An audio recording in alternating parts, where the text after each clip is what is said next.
Welcome back once again to Domain Gaming and Blades in the Dark. Last time, the efforts to find the Toymaker and detain him were met with some success, as a rendezvous with Captain Slane saw the Toymaker, after being taken hostage, bundled into the back of a blue coat transport. And with that, the crew went their separate ways, and each to their own series of events, while Ankh met with someone else who seemingly had heard the silent song. Caroline was also another one to hear it within a dream for the first time, and snapping back to reality. That's where we're going to pick up the action with Caroline. What does Caroline's morning routine consist of? Very, very simple. Just get up, wash a bit of her face, and get a cup of tea. But nowadays she has to remember to feed the goats, so it's a nice little addition. Get up very early in the morning outside and enjoy a little bit of quiet. And it's during that morning ritual that you find yourself stood over the sink with something of a looking at a slightly dusty mirror. Everything just kind of collecting the dust and the in this small ramshackle shack that you call home. And it's as you look into the mirror, sort of somewhat distantly, almost disconnected, not really seeing your own reflection, as you continue to look, and once again, as you stare,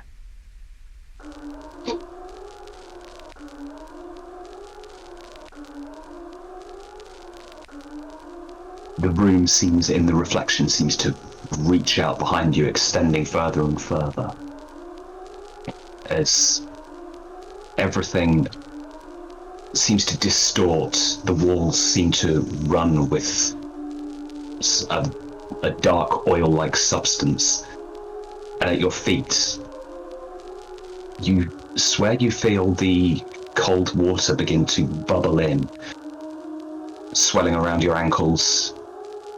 Not even looking down, not even looking away from your own reflection. And with that,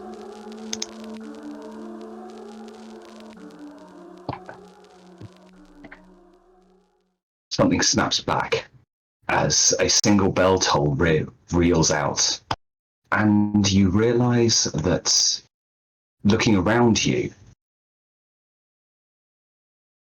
it's now just hit last hour, as the embers of the shattered sun once again burn on the horizon, and the day has gone.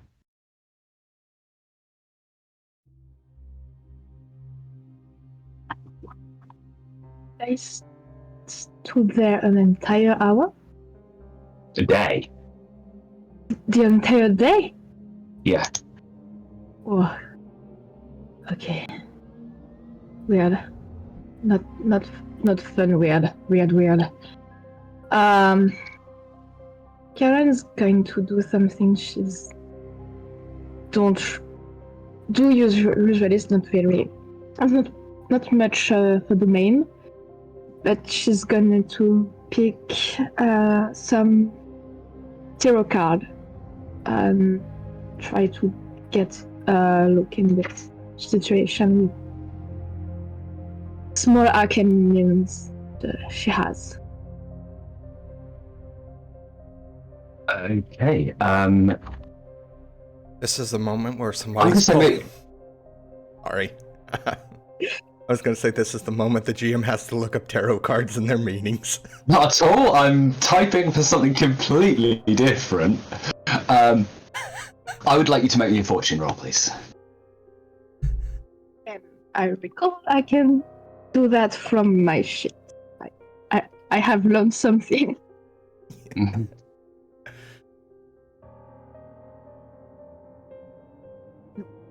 Yes. Input fail. Sorry? Okay, so it's the first one. I don't know why it was to. It does ask how many dice you'd want to roll, so and it. If you Oh, don't choose, just. Yeah, it's just one, I think. yeah. That's the first one. So it's a 3 either way you take it. I mean. Yeah. Okay, first one is the Magician Reversed,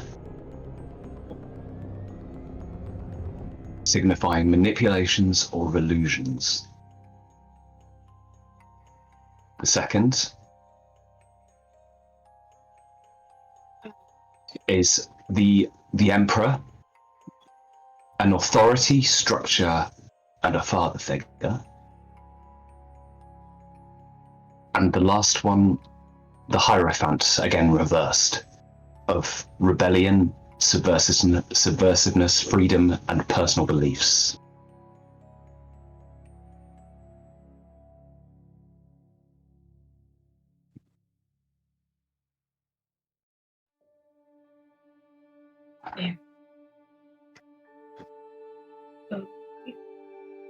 Would be all of this, the manipulation. Better keep an eye. Karen's just going to meditate over this a little bit. For now, she wants to keep an eye on whatever is going on, but she's going to be a little bit more wary about what's going to unfold. Absolutely. And as you sit there, staring down at the cards, reading into them what you will, as the darkness once again sets in, we're going to go to Templar. What has today brought you? Well, assuming that there have been no pressing issues drawing his attention, it's a very typical day for Templar. Hence the congregation during their ceremonies and the like. He does the daily shopping with, whatever petty mushroom-based food he can get. If he's lucky, he can score some rodent meat. Brings it home. Eats with his son. It's a very, very serene experience unless something interrupts it. It's, as you say, very serene, very placid. In fact, the previous adventure seems to be something of a distant memory now, given the complete change of pace with Templar. And it's during that meeting, that congregation coming together, and the somewhat ritual chanting, which gives way to that all too familiar silence as you see the few members that make up the brood swaying backwards and forth as they all hear, as their thoughts seemingly coalesce into something unheard, a song you know all too well. It's afterwards that, not sharing any direct conversation, but a nod from Rebecca indicates that the tome in question that was within police custody, in a lockup, evidence lockup somewhere, has been returned.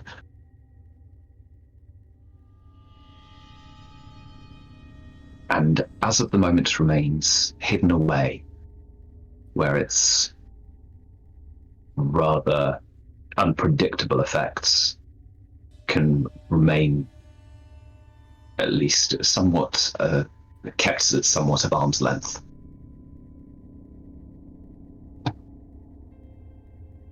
Despite, I was Sorry, go on. I was just gonna say, despite Templar's distaste for Rebecca, he would give her a nod back to acknowledge. There is certainly a coldness between that exchange and during that exchange. It's more of an acknowledgement of what's necessary, and you do it despite the presence of the other. Mm-hmm. It's later on into that evening where you are disturbed from what has been overall quite a pleasant day by a rhythmic knocking at the door. Silence. Knocks again, somewhat expectant, slightly urgent rapping. This is 6 towers, so I am gonna make sure, I have at least something on me just in case, but I will answer the door, obviously, using my size to block, somebody that tries to force their way in. But who's that? Towering over most people as you do, the difference here is frankly ridiculous as you stand above an 8-year-old boy, 9 years old, stands there just staring up at you, goldfishing, as his mouth just thrusts a note towards you. Oh, thank you very much. And it's not like a full coin, but I do give him a tip of some sort. Yeah. A week's salary as a single tip is a bit excessive, especially for a child. Sort of takes it, and even as he does, sort of stands there for another moment. He's just staring up at the sheer size of this behemoth that towers above him. Doesn't realise he's holding it for a second, and then looks. Thank you. Backs up, walks around the corner, still looking at you. During that time, Templar's expression has completely changed. He's just beaming a big smile at him. The most jovial, friendly smile that you could probably imagine. And it's not till he.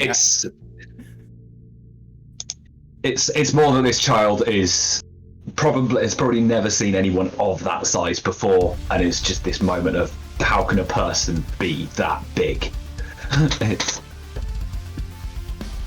But once the child disappears, mostly behind the corner of the street, I'm gonna go ahead and look over the note or letter, more appropriate. It's a very short, single page, about the size of a flashcard, post-it note type thing, with a hastily written letter on it. I do not have points in study. Can I read? I think it's fair to say you can read. It's just not you're not academic learned thought.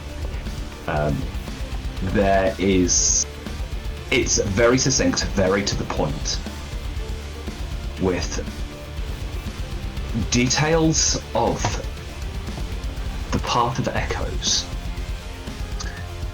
Now, through whatever means they have taken upon themselves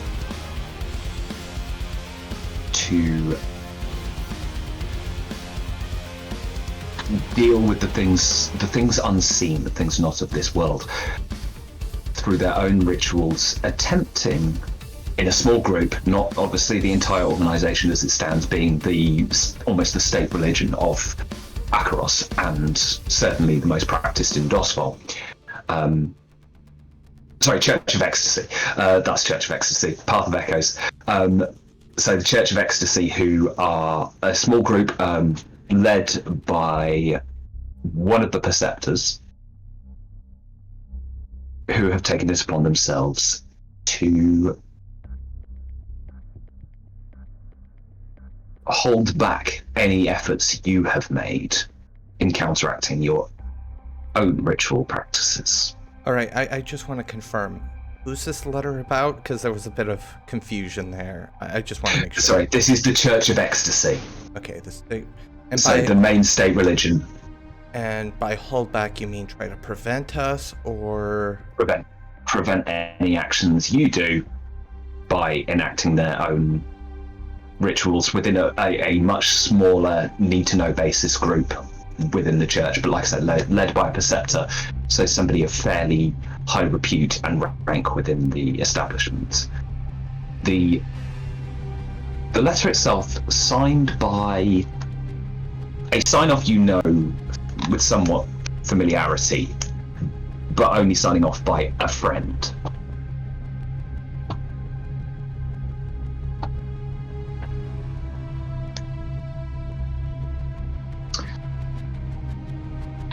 I'm going to go out on a limb and assume that you know who this might be.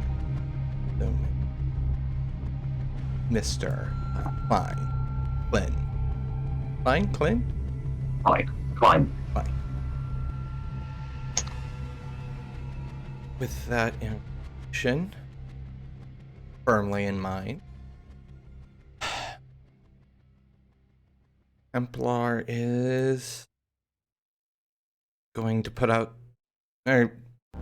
boots to the ground, so to speak, and see if he can't round up the others. Because this does feel like something that we discuss as a group.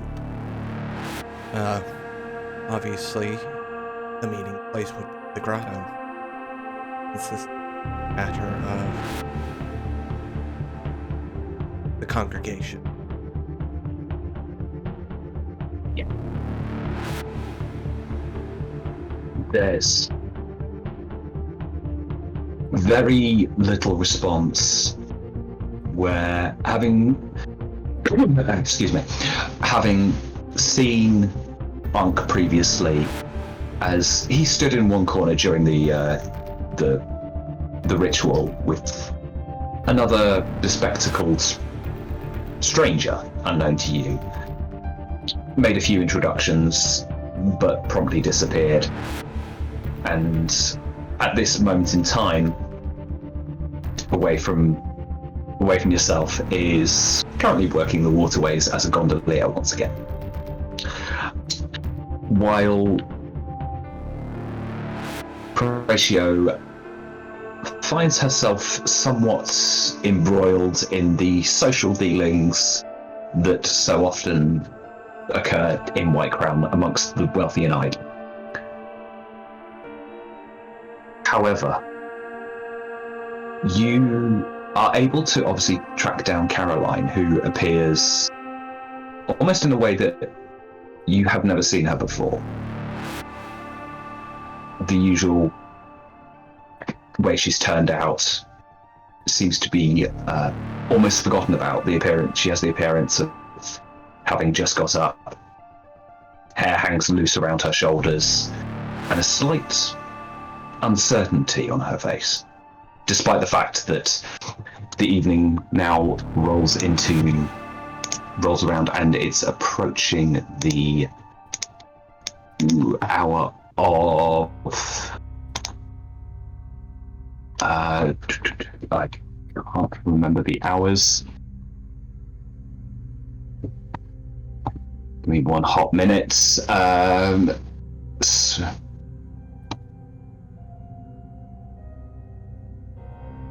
remember the order they're going. I'm really sorry about this. Love using the hour names. I know, the hour of honor. So, to you and I, 7 p.m. I'm assuming this is during the day that just as a player note, she's frozen in front of her. Blanked out, yes. The last day. You know, Templar does the standard, waving his hand in front of her face, as she kind of stares at the mirror, I'm guessing. Oh, no, that's finished now. Okay. When you go to her, she's back, but certainly has the appearance of somebody who has just woken up. No attempts at personal presentation. And to be fair, she's still a little bit vague. It's a little late to just be getting out of bed, isn't it? Could say so. It's been a long.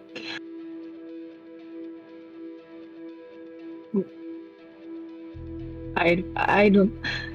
I need to ask because it's normal. Ask away.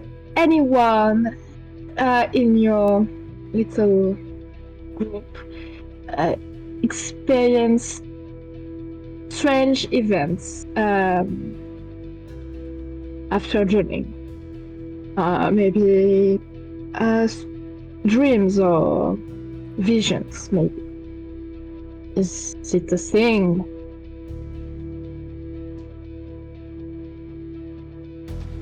I would assume I would know the answer to this question, so I can just answer. Of course, yeah. Feel free to embellish. Certainly not uncommon. I can certainly tell you, not uncommon. The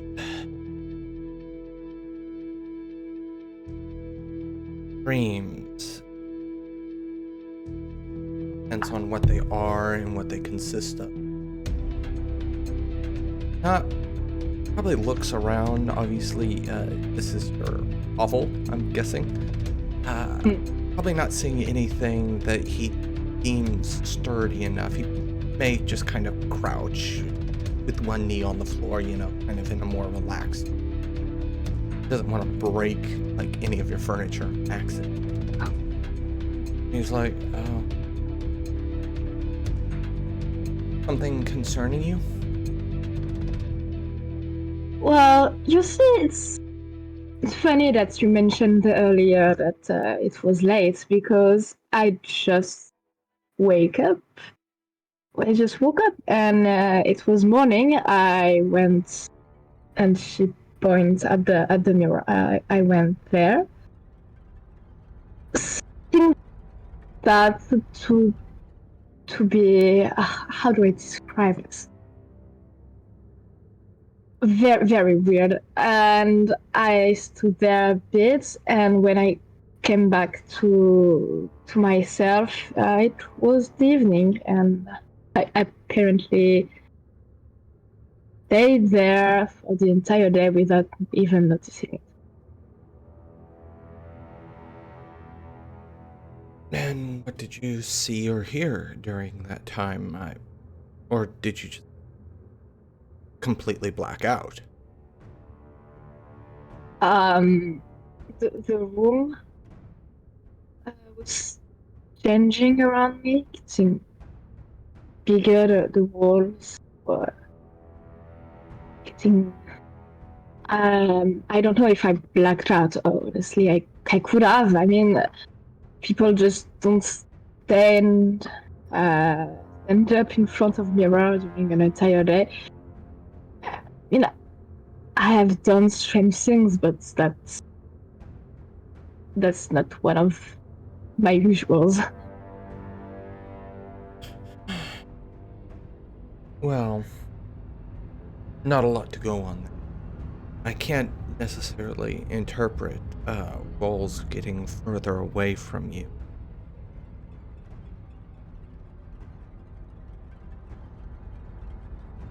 At this point, I'm gonna ask Apatura here.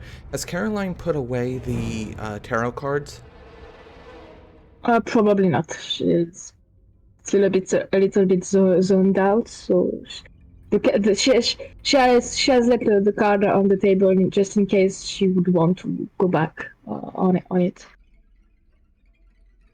That would probably be something he would look at and take note of. So, see, we're doing a reading here. First magician, Emperor, reverse. Now, I'm going to ask you this question because I obviously can get a particular reading from that, and you get something. I don't want to say completely different, but something different enough that my interpretation might be completely off of you. What do you make of that reading? Not sure. That's not my specialty. It's mostly violet.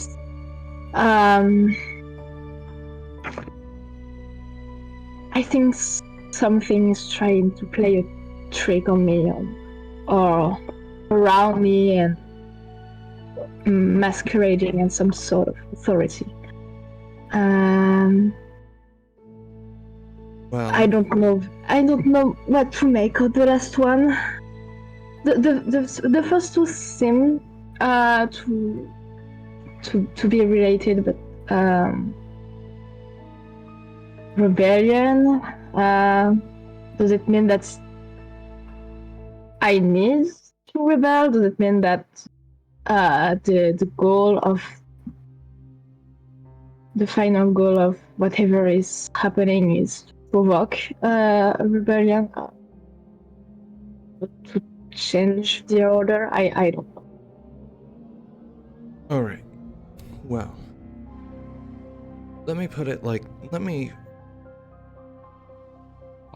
phrase certain things. So, rebellion against authority. Well, my interpretation of that is you look around Duskfall.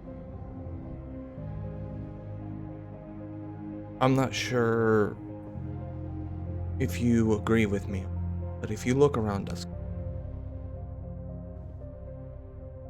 things have to be better than what it is. Sure. So, that is one of the reasons I fought the song. There's a certain serenity that follows executing. And that serenity is what keeps me. Now, don't take me as any sort of authority. I am, as I have kind of described to you, I am nothing Templar. He kind of smirks. I'm a guardian. I'm not a leader by any stretch.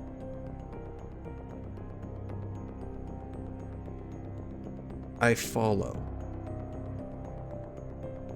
That being said,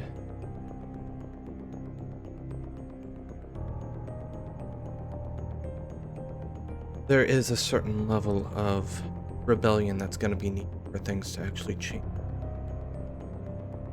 Which is somewhat why I've come here. He produces the note from his pocket and kind of passes it. It seems like we've somehow already drawn the attention of the Church of Ecstasy. The state religion.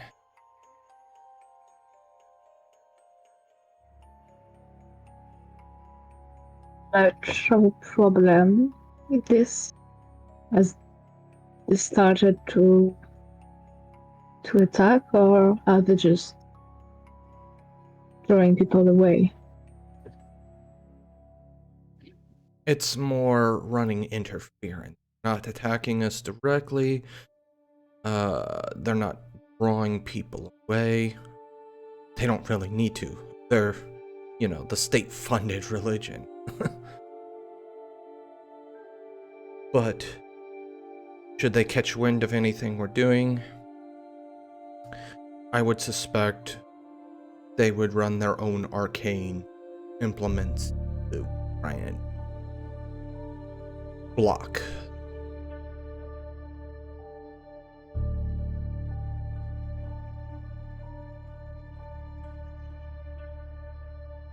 So should divert their attention is what you're saying? So Templar kind of takes a big breath and lets it out slowly.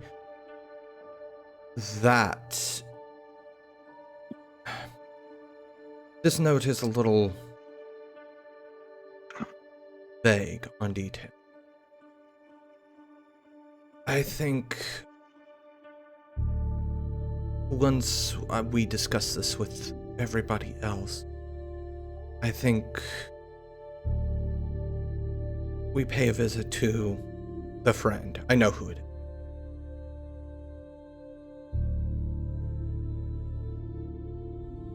And see if we can't get more information. Now, that being said, if you have any better ideas, please let me know. As stated, I have no interest in leading. I mean, getting more information is always useful. We effectively don't know how much the church is planning on doing, so we should start there and make a real plan later with hopefully more people. And Templar kind of nods and grunts a little bit as he stands again and gestures for Caroline to go ahead and take the lead, and I'll follow out, probably giving a strange look over at Eugene, who probably eats something violent. As you look at him and get the eye contact, there's a warning stamp and you see the horns. Eugene, no. Templar kind of smirks.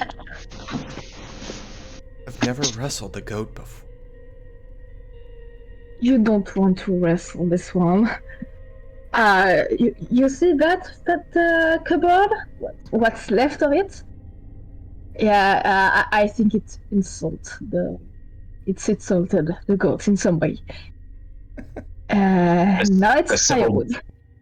Several dents in the wood is all splintered, part of the corners have been chewed, the handle has been pulled off completely. Maybe some other time.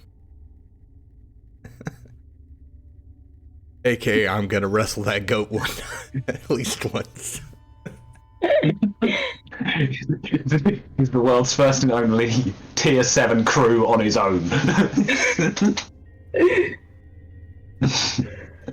Such is his just needlessly cantankerous nature. So, taking your leave and... just get a look in the room, see if I can see Violet, and maybe ask, even though I think I know the answer, but ask her if she wants to tag along, which I don't think she wants to leave the house. It's as if she sort of sits in this chair that's been set aside for her. Looking at the room, Templar, you assume it's not the goat, given that she's looking sort of somewhat the opposite direction. But a single traditional, very ornately dressed in lace and a version of very fine fashion is a doll that looks out of the fine porcelain skin and the glassy eyes. And as if by sort of an unseen breeze from somewhere, this thing just falls sideways, sort of lies on the chair.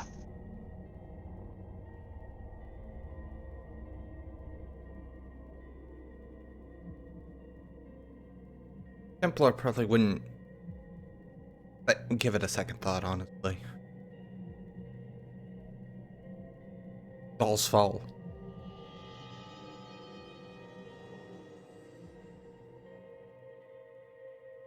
What's that? Where are you going? Well, as stated, after our kind of getting everybody in the congregation up to speed on what's going on, I feel like the next best place would be to go to Mr. Klein. And speaking to those that you can find, most of them having gone their separate ways, they don't particularly hang around the sanctum. They all have their own independent lives. Most of them hold jobs, varying from the traditional working jobs of cabbies, gondoliers, right up to like your new companion, who is a bookkeeper for several high-profile businesses in Charterhall, to the wealthy elite. But those that you can track down, mainly around Brightstone, given who you're meeting, and you do so at the Silver Market. Most of the stands, given that it's heading into the late hours, most of the stands are boarded, shuttered, and only a few of them still hold opening hours. As you stroll through the region, and there's a few other perusers, mostly window shoppers at this time, who stop and look in at the few stands that remain open, along with yourselves.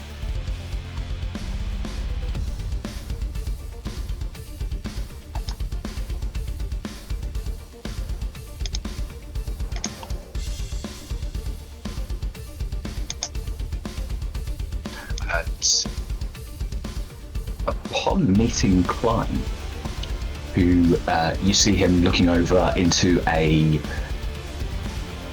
display of under a glass cabinet, a display of fine and decorative glassware.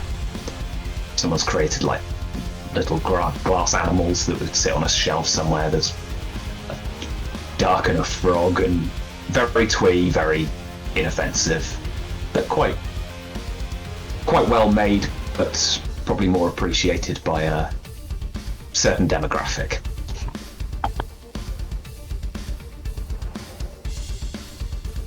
I kind of make a gesture towards him as I approach. Good evening.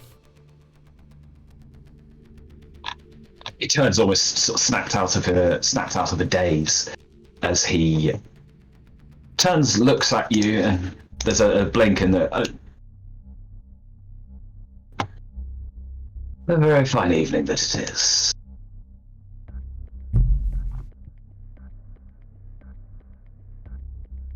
I'd like to introduce you to the Pale Lady here.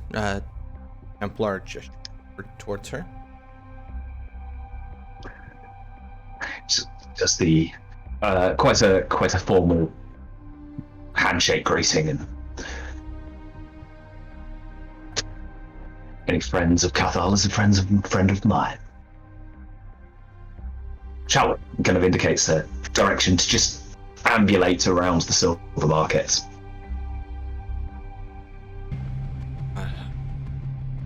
Templar follows him.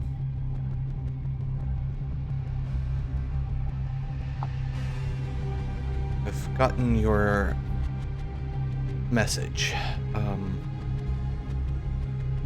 Now, I'm well aware of the path of echoes not liking us, but since when have we gained the notice of the church?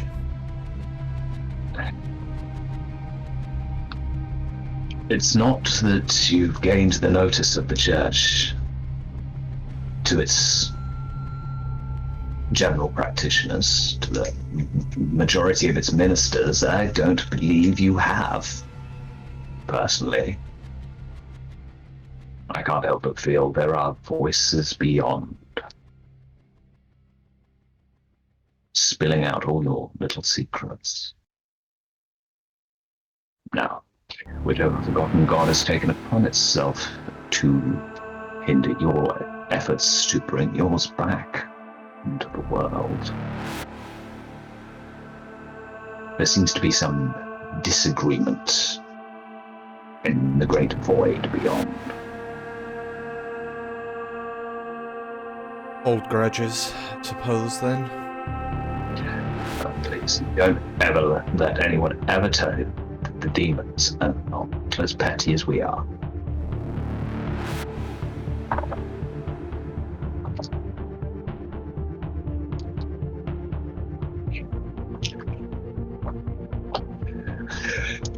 So, what I have as he steps down beside what looks to be a watchmaker's, closed up for business, as he steps somewhat into the shadows where you can talk a little more clandestine, where you're... Clandestinely? Is that a word? I don't know. As he... Templar shudders his lantern at this point. His hip lantern. Yeah. As he begins, and he's so the entire operation seems to be under the influence of one of the preceptors. Unfortunately, I don't have a first name for you, but you do have the name of Preceptor Colding. Older fellow, given to superstition, and has taken the use of several of the hallowed to enact an ongoing ritual of sorts, strengthening the void between us and the ghost field. Barricading the door, you might say.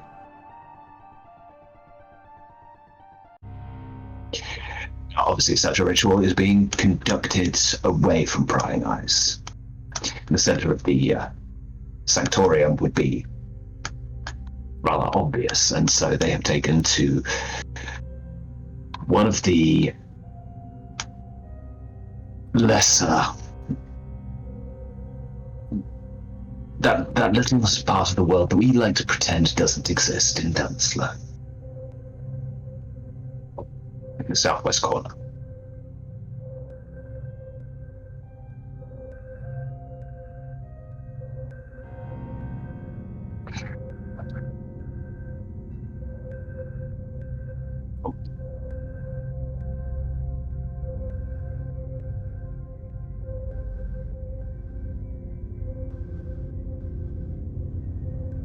Everything okay? Yeah, no, I was just looking at the map. Yeah. Alright, so... Dunslow. Dunslow's got a lot of farms and fields, so we're gonna be trudging through fields looking for this person? So the fields, that's what you're probably looking at is Barracleft, where it blends into Dunslow. Dunslow is the ghetto and labour camp. It's... Oh, when you said southwest, I saw the night soil fields. Of, just south of the ghetto.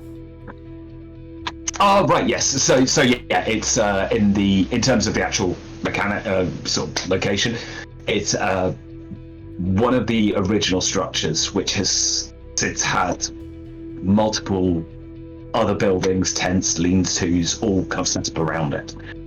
There's a couple of rickety scaffolding structures on the top as well. However, it seems to be within the actual confines of what was once a building, where this is an ongoing process. So,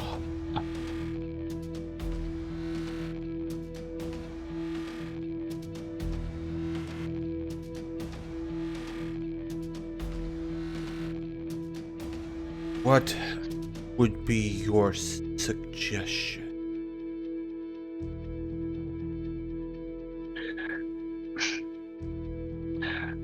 My suggestions are usually a little overt.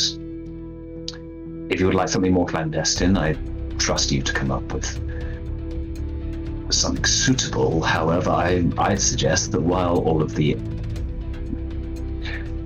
said ducks are in a row, I suggest you go duck shooting. So the hollows are the main concern. The hollows don't sleep. They are whatever ritual is ongoing, and from what I've heard, not going to done so myself, from what I've heard, they have been more or less constant. They don't sleep, they don't eat. Empty bodies,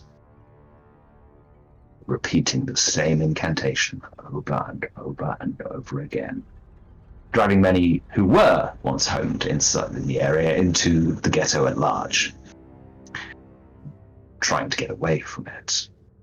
Apparently, there are side effects, nightmares being the most common complaint. Having soulless bodies chanting the same phrases over and over again. Templar's kind of nodding his head.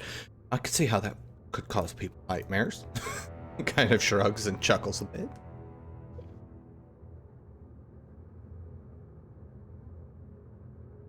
I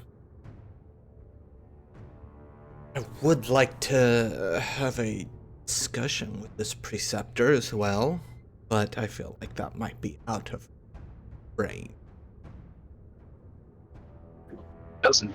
I can't suggest that anything would hurt to try. Like I said, my methods tend to be a little more theatrical. Templar kind of looks over at the Pale Lady, see if she has anything.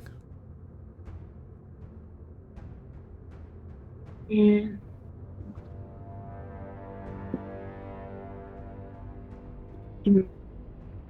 He might be in constant search for new followers and ways to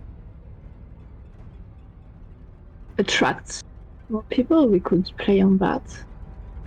So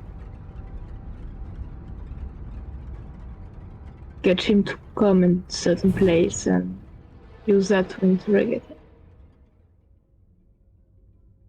I would think you would be best for that. I am somewhat of a known quantity. I mean, outside of physical appearance, I mean. He chuckles.